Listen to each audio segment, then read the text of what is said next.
Well, hi, thanks for joining me in my shop. We're going to be exploring various ways to provide an auxiliary input for this radio, and it may be an easier task than I might have first thought because it already has an auxiliary input, a phono input on the back here. So I've scanned the schematic, can't seem to find out where that is on the schematic. And curious thing too is that this is a 3-band radio, and the band switch has 3 positions. So I think this is the kind of radio where if you wanted to play your record player through it, you would tune your radio to a spot where there was no radio station to hear, and then you would just provide an input which would be fed into the amplifier final stages of the radio, and you could listen to your record player and not hear the radio, even though the radio is still connected. So we're going to experiment with that and just see how well that really works in itself before making any alterations to the radio at all. So to do that, I need well, first I need to turn this radio on and just get it going. Let's do that. Pretty sure this is tone. Switch it off first.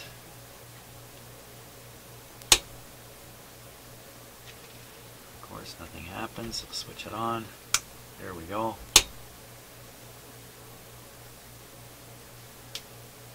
And we'll let the radio warm up here.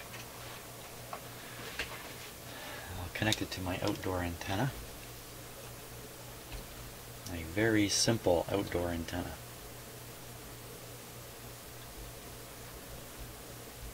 In fact, the outdoor antenna I'm using from my shop here is actually the drop wire for an old telephone service to my house, which is no longer connected at the pole, so it's just a wire that extends to a pole in my backyard and happens to come into my shop area here, which makes it just too handy for me not to use. Okay, so you can't see it, I have a big speaker connected back here. There we are. I'm not sure what band I'm on.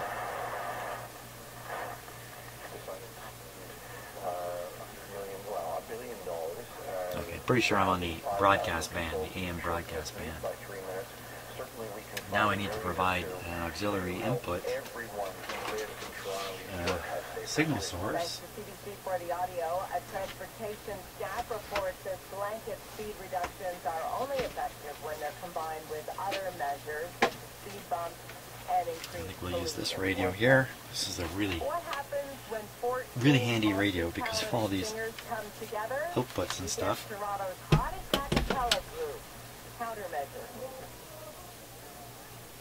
I need a phono wire.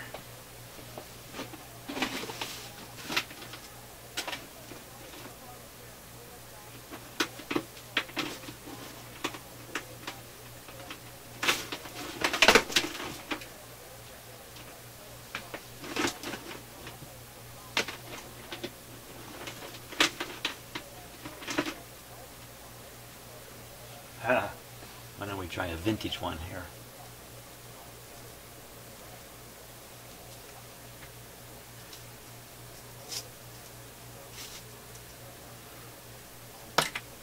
Okay, now the radio I'm using is not plugged in the wall, it's battery operated, so it's not earth grounded at all. It's running on its batteries here. I'm doing that for a reason. That's a good safe starting point with this. Plug this into the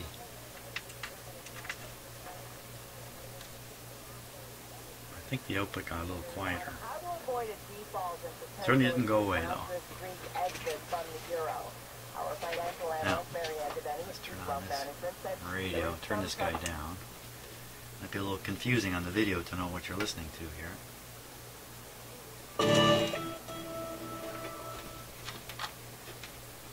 The weather forecast now for Toronto, Hamilton, and Niagara. A mix of sun and cloud today, the high 27 with a very high UV index. Cloudy tonight with showers beginning this evening. The risk of thunderstorms later this evening and overnight with gusting winds, the low 20. And for Peterborough and the Kawarthas, a mix of sun and cloud today. Gotta hear the weather report. Okay, so I'll turn this volume down. I believe the output here is fixed. So we're not listening to this speaker on the radio, on the portable radio anymore. If we hear anything that's coming out of here we go. 30 at 14,683, Dow Jones up 98. Okay, now that's the AM radio. Let's tune the radio off that. 27 at 5144.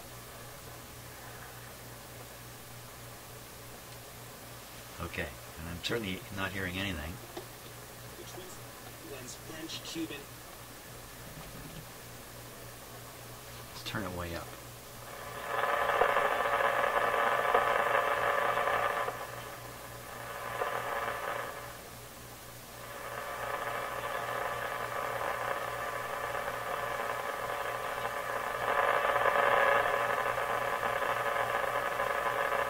Okay, let me disconnect the outdoor antenna here.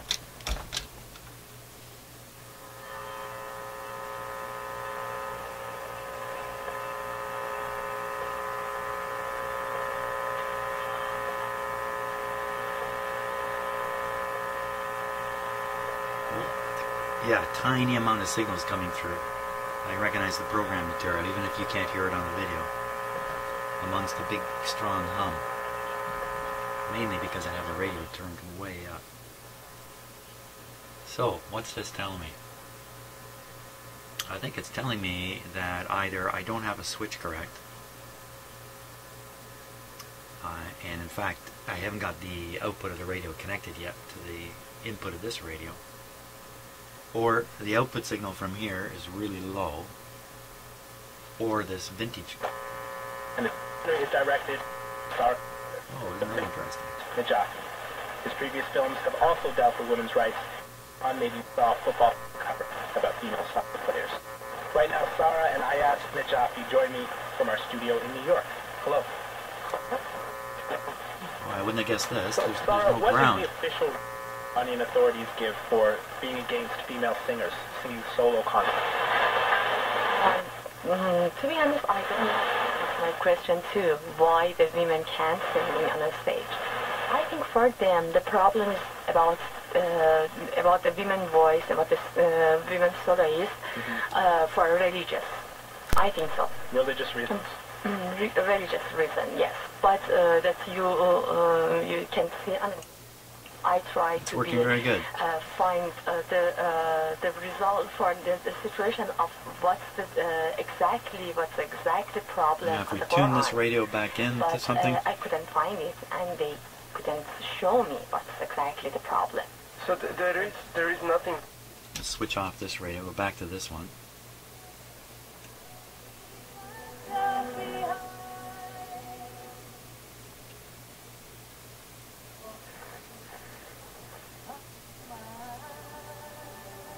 I think the internal radio signal has been attenuated just by plugging in this cord.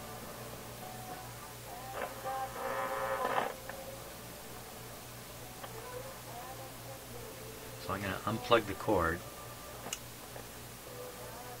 and we'll see what happens to the radio's own volume.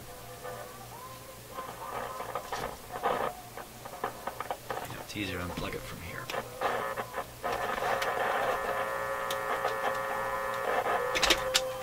Around 105 volts as opposed to 120. Well, I'm going to get in trouble for a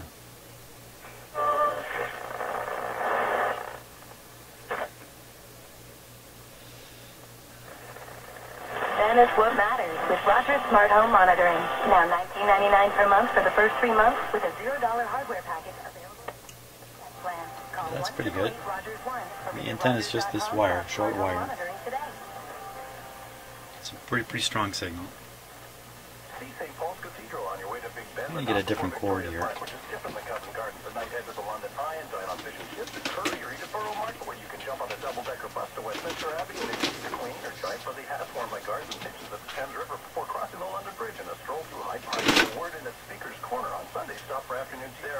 top reasons to see London, and we have the most daily non-stop flights to get you there. Book non-stop London today. AirCanada.com. Can't leave London without a show in the West End and a quick stop to Paddington Station. Speaking here, I'm 1011. Traffic and weather together on the line. From here's Jordan Kerr. This report is brought to you by Deerhurst Lakeside Condominiums in Muskoka on the westbound 401. Still slow going out of Whitby through Brock Street to just west of it. Then westbound 401 is busy through the construction zone from Warden to the 404 in the collectors where the left lane is shut down. Southbound on the 404, that's busy approaching Van Horn into the Shepherd collectors down to the 401 ramp. I should say that's very busy. It's quite jammed in some places. And then busy southbound on the Don Valley Seems to be okay. My tester may be not working 100%. So around Toronto, the next most exciting thing to hear on the radio next to weather is traffic.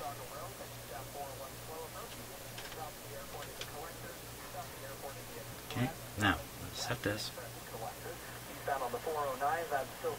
So plug it in, let's hear if it changes. So it went down in volume.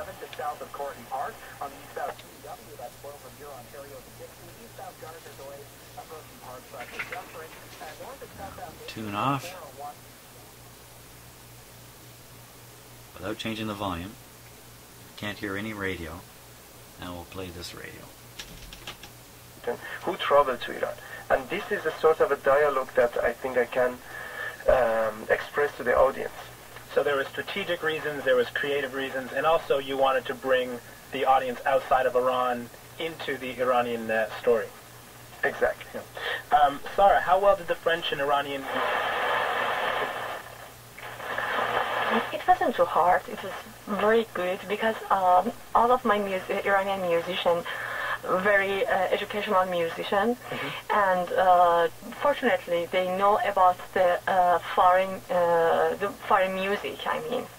So for you, it wasn't difficult. In the film, they talk about how Iranian music is very improvised. Sure. Was that a challenge for the French musicians? I felt that's pretty good. It was more challenge. Start to play together, it wasn't very hard for them because I think they find each other very soon. I think that's because of the music. Music has the same language, and for me music can help for peace because the language of music doesn't need to translate. The language of music is... Well, I don't think we need to alter this radio. I think it'd be foolish, in fact, in my own opinion, to make an alteration to a radio like this. It's already facilitating the introduction of an auxiliary signal.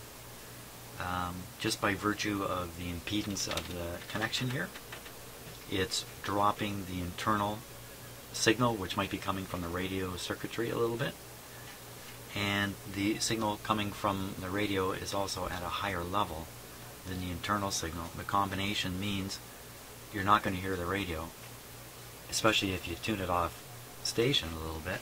You're not going to hear anything from the radio, the internal radio. You're going to hear from your external source. So I think it's best to just leave this guy just as it is, without drilling holes and mounting stuff. But what it does require is a cord that has a phono on one end and a stereo jack on the other. I'm going to have to make up a cord. I think that's what this is going to amount to. So, radio's working nice though. Beautiful radio. Very similar to the other Rogers that I've been working on.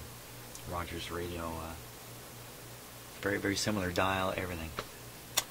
So, that's it for now for this radio.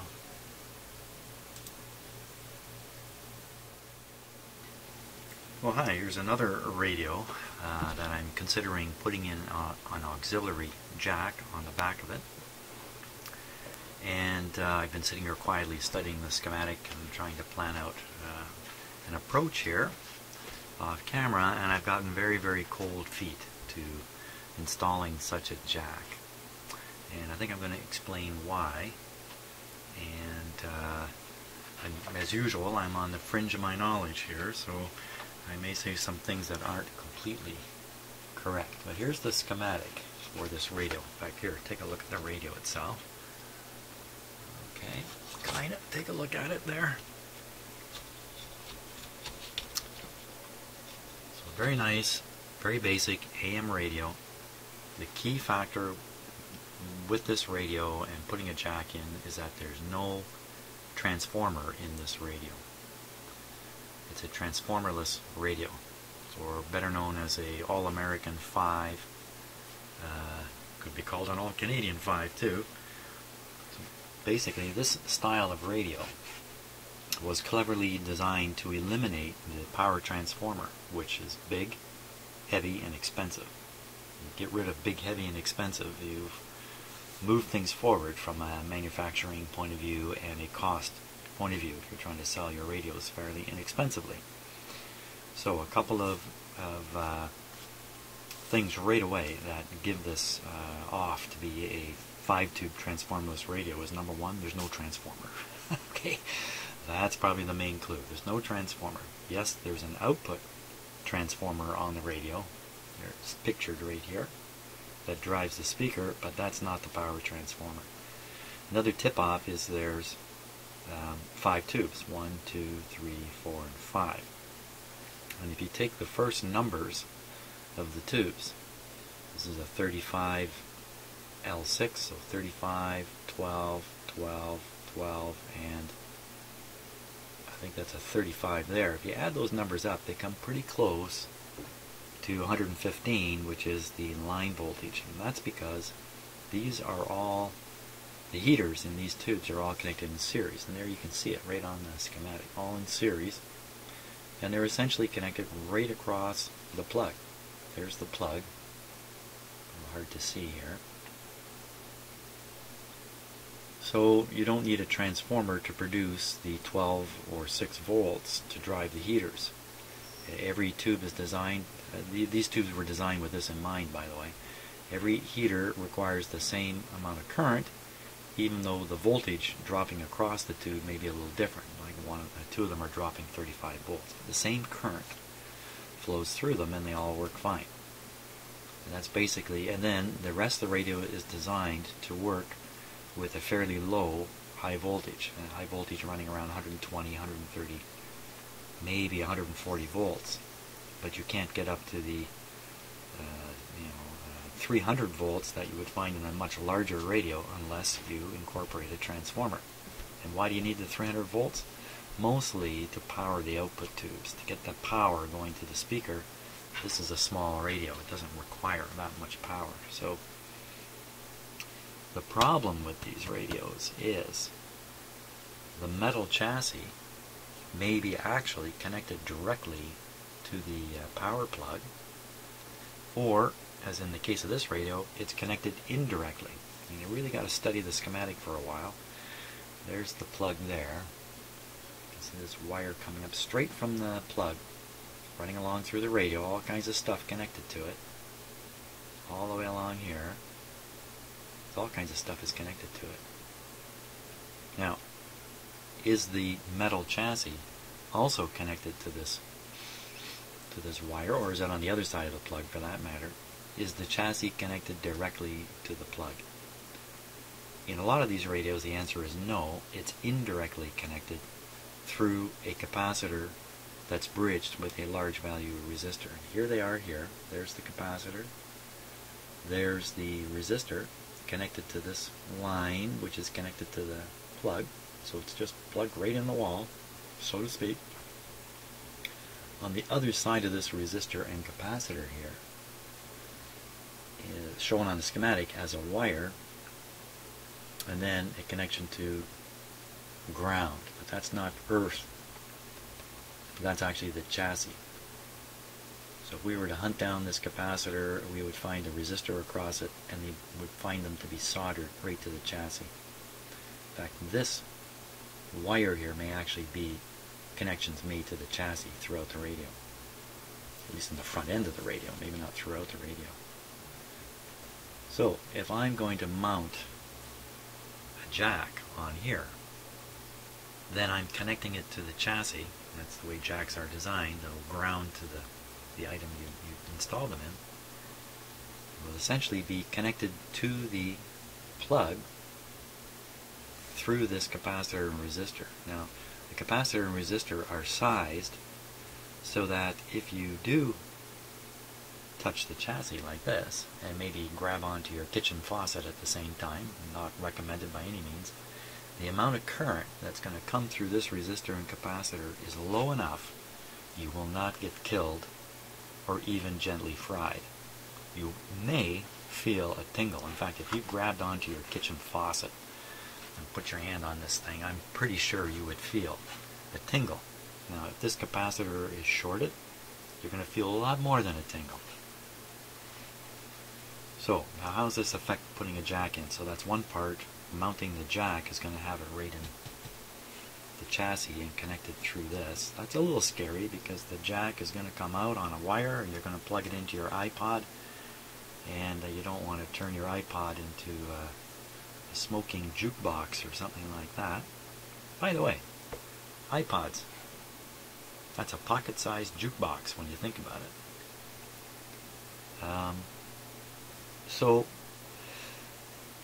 And now, where does the audio signal from your iPod or external source going to go into the radio in order to come out of the speaker? And the easiest place is look for the volume control. And the volume control often feeds its audio signal, feeds a adjusted audio signal right into the grid of this tube, which is the combination tube, the audio preamplifier and detector. The two functions are actually quite separate, even though they're under one glass envelope. So if you were to feed a signal in here, it would reach the grid of this tube and then go on to the output tube and then show up in the speaker. The problem is the volume control is connected directly to the output, to the power cord. One of these is connected directly to a terminal on the volume control, which is right where you would want to potentially make a connection to create an auxiliary input into this radio. I think one of the reasons these radios never have, as far as I know, never do have an auxiliary input, say for your record player or something like that, is this kind of problem. Now if you look at this, just to make things even more complicated, when you look at this plug, this is an old style plug, it's not polarized. Like one of these is not wider than the other. So you can plug it in this way, or you can turn it and plug it in that way. It's just a random thing. In terms of the radio's own safety, when it's in its cabinet and when its knobs are on covering the metal shafts here, and even an antenna wire, should there be one coming out the back, these things are all protected in some way, or the user of the radio is protected from this shock potential in some way. The designers have done that. This is one of the trade-offs with producing a transformerless radio. Now in some radios like this, some of these 5-tube radios, this one side of the outlet is connected directly to the chassis. There is no capacitor or resistor technique being used. This wire here essentially doesn't exist as a wire or bus. It exists as the chassis itself, the metal chassis. Those guys are super dangerous if you don't know what you're doing. Once again, as long as they're in the cabinet, some of these metal knobs are designed, they don't even protrude through the cabinet. When you pull the plastic knob off, this is still hidden inside where you cannot get your finger in unless you really work at it, because of this safety concern, which I think over the history of these radios initially was not taken so seriously, and then was taken more seriously as they produced them, and they took various steps to make them safer and safer. But again, as long, that thing on the back that says no user serviceable parts, refer servicing to a qualified technician. The qualified technician knows about this problem, and he won't shock himself with it. In my own shop, to prevent myself from getting shocks, I actually introduced a transformer, my isolation transformer, which it's a little hard to see, but it's sitting right here, right back here. And whenever I plug in a radio, I'm not plugging it straight into the hydroelectric system here. I'm plugging it into a transformer, and thereby eliminating this shock potential. Some, not all, obviously not all the shock potential, but this problem with the hot chassis and other stuff. So that's how I handle it here in my shop. So the short story here is best to not attempt to put a jack on a radio of this sort. Number one. Number two, if you're going to do it, then you got to be just a little smarter than me. A little more knowledgeable than me. I'm sure there's lots of stuff on the internet. Lots of people have gone into this kind of problem in great detail. There's excellent write-ups. There's a great write-up on the hot chassis problem on a website called Just Radios. So if you really want to read about this, go to that website, Just Radios, and look for their information. They have a number of information sheets on that site, and there's many others, and I'm sure there's videos. This is not a secret problem. All radio technicians who work on vintage equipment know about this, and if they don't, they know about it pretty quick, because something bad's going to happen to them. So another risk here is, you know, this whole thing all connected up with a jack fairly safely, and out, you know, and then you take the wire or cord or whatever it is that has been done, and you plug it into your very expensive iPod, and then you place the iPod on something that's metal and grounded. I don't know how this could really happen, but it just strikes me that there's a chance you're going to blow your iPod up, or your computer up, or whatever it is you're trying to run through here. And the problem is even exacerbated more if the item you're plugging in here, the auxiliary audio source you're plugging in, is also plugged right into the wall. Most of these little iPods and things like that are isolated from the power ground, the hydro ground, the power company grounding system, but maybe not. And all these things become sort of you've got a number of ways here to get into trouble with doing this. So I'm sitting here thinking to myself, this just isn't the right kind of radio to do this with. If you want to, and I know a lot of people want to, take an old radio and make their iPod play through it, and, you know, great idea. I think you really should be looking for a tube type radio, or an older radio, with a transformer in it. And a power transformer in it. It should be a bigger radio. It's not going to be a little tabletop radio. It's not going to be one with 5 tubes and the numbers add to around 115. Maybe it's most wise to just stay away from those and eliminate the possibility of doing some harm to yourself or your equipment, or potentially even the radio, I guess, and the like. So I pretty much, in the course of shooting this video, really convinced myself it's not wise to put a jack on the back of this style of radio. And I mean, there are ways to do it. There are ways to do it. And a well-qualified technician, and that's, again, I think I'm just at that line here. I'm very nervous about doing something that might introduce some kind of hazard to an operator of this radio down the road. I think it would involve using an audio isolation transformer and essentially ensuring that whatever you have plugged in here, whatever cord is coming in or anything, is not directly connected in any way to the radio. Well, that means putting in a little transformer, and then there's impedance matching issues related to the item you're playing, the source, and you know, you could do all that, get the whole thing set up, and then when you go to play it, all you hear is the treble, or all you hear is the bass, or all you hear is something like this. So lots of challenges to doing this with this little radio. So I think that's the end of my video. It's an absolutely do-nothing video. It's an explanation, at least in my mind, as to why this should not be attempted with a 5-tube radio. without an awful lot of consideration. And, you know, it's different if this radio is in the hands of someone like me, or perhaps like you, who have a fair bit of insight into radios and a fair bit of respect for getting a shock from them.